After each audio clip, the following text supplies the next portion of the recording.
अब उत्तर प्रदेश में बात एक ऐसे खबर की जिसने नौकरशाही में एक नई जंग शुरू करा दी है। हालांकि यह जंग सचिवालय के बाहर की है, सचिवालय से बहुत ज़्यादा लेना देना नहीं है, लेकिन इस बार मामला नेतागिरी से जुड़ा है। मामला उत्तर प्रदेश के सबसे प्रतिष्ठित गोल्फ क्लब के चुनाव का है, जहां पर बहुत सारे अफसरों की प्रतिष्ठा हमेशा दांव पर लगी रही है। अब वही गोल्फ क्लब के अध्यक्ष और सचिव के लिए फिर से चुनाव होने जा रहा है। ये जो अध्यक्ष का पद है बहुत लंबे समय से आईएएस आईपीएस अफसरों के हाथों में आता रहा है और इसको लेकर हमेशा तनातनी भी चलती रही है। अब जब इसी महीने ये चुनाव है तो इस बार आईपीएस अफसर सुभाष चंद्र इसमें अध्यक्ष पद के लिए चुनाव लड़ रहे हैं। उनके सामने पहले दीपक कुमार और आशीष गोयल ने भी पर्चा खरीदा था, लेकिन उन्होंने अपना पर्चा वापस ले लिया।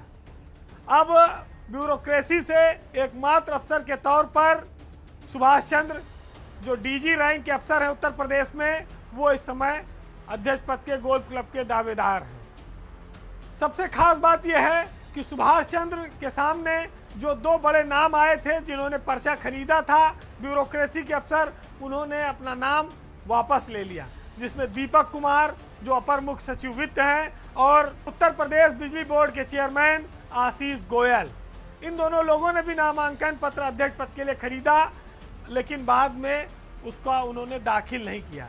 ऐसा माना जाता है कि सुभाष चंद्र और उनकी पत्नी अनीता सिंह, जो उत्तर प्रदेश की वरिष्ठ आईएएस अफसरों में शुमार हैं, उन्होंने अपने संबंधों का हवाला देकर अपने अफसरों से बातचीत करके इस बार का चुनाव एकमात्र अफसर के लड़ने के लिए तैयार कर लिया।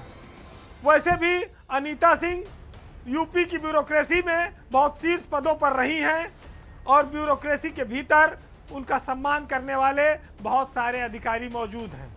बहुत सारे ऐसे लोग भी हैं लगभग जिन पर उन्होंने प्रत्यक्ष या अप्रत्यक्ष रूप से बहुत बार उनकी मदद की है, एहसान किया है।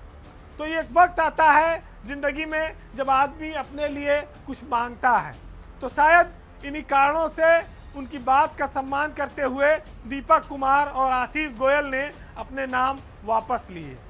अब अवधेश प्रताप सिंह एक बैंकिंग सेवा के अफसर सुभाष चंद्र के सामने हैं। राजधानी में ये संस्था बहुत हाई प्रोफाइल मानी जाती है और इसकी कैंपेनिंग के लिए भी अफसर बहुत मेहनत करते हैं। लेकिन सबसे बड़ा सवाल ये उठता है कि नौकरशाहों का आखिरकार गोल्फ क्लब से इतना रिश्ता गहरा क्यों है, उन्हें गोल्फ क्लब के चेयरमैन और सचिव का पद क्यों भाता है। महत्वपूर्ण तथ्य कुछ इसमें आप जान लीजिए। गोल्फ क्लब की जो मेंबरशिप है वो लेना आसान नहीं है। करीब 12.5 लाख रुपया इसकी मेंबरशिप है और यहाँ मेंबर बनने के लिए भी बहुत मारा मारी है। इस वजह से 12.5 लाख देने वालों को भी नई मेंबरशिप पर अभी प्रतिबंध लगाया गया है कि अभी रुके रहो, अभी वक्त नहीं आया है। अभी गोल्फ क्लब में करीब 2300 लोग मेंबर हैं, जिसमें नौकरशाह, शहर के बड़े व्यापारी, मीडिया घरानों के लोग और नेता, कई पूर्व मिनिस्टर, विधायक, ये लोग भी शामिल हैं। तो ये जो गोल्फ क्लब है इसकी मेंबरशिप एक स्टेटस सिंबल मानी जाती है और हमेशा से एक परंपरा ये चली कि जब कोई अध्यक्ष पद के लिए कोई नौकरशाह चुनाव में आया या सचिव पद के लिए तो लोगों ने उसे निर्विरोध चुना। लेकिन सन 2000 में एक बहुत चर्चित वाकया हुआ जिसके बाद ये प्रथा टूट गई।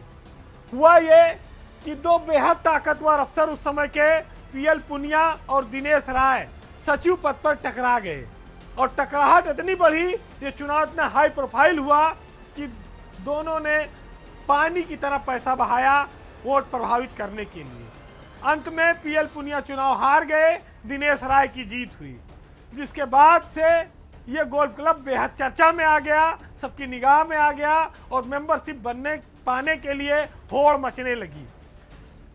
2000 के बाद 2021 में एक वाकया और सामने आया जब अध्यक्ष पद के लिए मुकुल सिंघल और नवनीत सहगल में एक विवाद हुआ, टक्कर हुई और टक्कर में मुकुल सिंघल ने जीत हासिल की थी। तो ये बड़ा दिलचस्प केस हुआ था।